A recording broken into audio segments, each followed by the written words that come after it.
जय श्री कृष्णा भक्तों। श्रीमद् भगवद गीता अध्याय 1 श्लोक 34। मातुलाः स्वसुराः पौत्राः श्यालाः संबंधिनस्तथा एतान्न हन्तुमिच्छामि घ्नतो अपि मधुसूदन। अर्जुन भगवान कृष्ण को मधुसूदन शब्द से अर्थात मधु राक्षस के हंता मारने वाले के रूप में संबोधित करते हुए कहता है कि मेरे मामा, ससुर, पौत्रगण, साले और संबंधी मेरे सामने खड़े हैं। मैं इन्हें मारना नहीं चाहता हूँ, भले ही ये मुझे मार दें। मधुसूदन शब्द का अर्थ भगवान कृष्ण ही है। भगवान कृष्ण ने मधु असुर को मारा था, इसलिए वो मधुसूदन नाम से जाने जाते हैं। अर्जुन अपने मन से पूरी तरह भ्रमित हो चुका है। विषादग्रस्त, शोकग्रस्त अर्जुन युद्ध से भागने के प्रयास में है। वह तर्क और कुतर्क के माध्यम से अपने मित्र कृष्ण को उसे युद्ध स्थल से भाग जाने के लिए कृष्ण उससे कह दें, अपनी सहमति व्यक्त कर दें। इसीलिए वह भगवान कृष्ण से विलाप कर रहा है।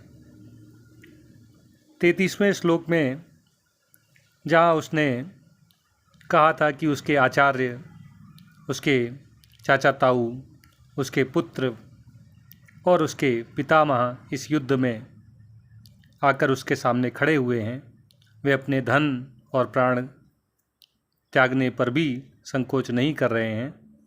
अब 34वें श्लोक में वो भगवान से कहता है कि मेरे मामा, मेरे ससुर, मेरे पुत्रों के पुत्र अर्थात पौत्र, मेरे साले और मेरे संबंधी, ये सब मेरे खिलाफ़ लड़ने के लिए यहाँ इकट्ठा हैं।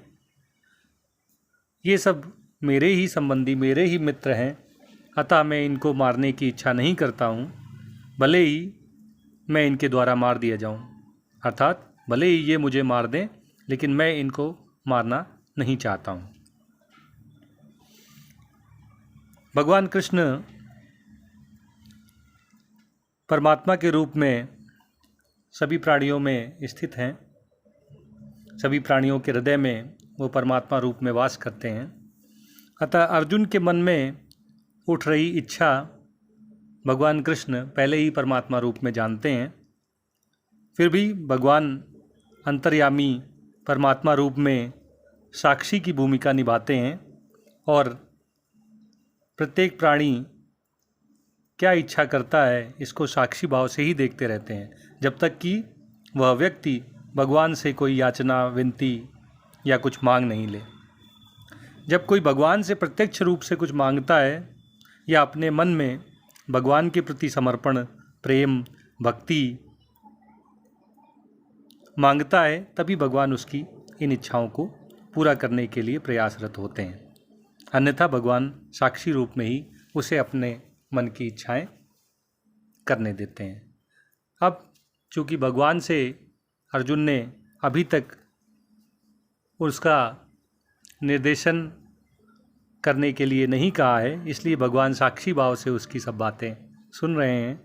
और चूँकि अर्जुन का मन उसके वश में नहीं है, अर्जुन का मन भ्रमित हो गया है, इसलिए वह व्यर्थ के तर्क कुतर्क के माध्यम से रणभूमि से भागना चाहता है, युद्ध नहीं करना चाहता है।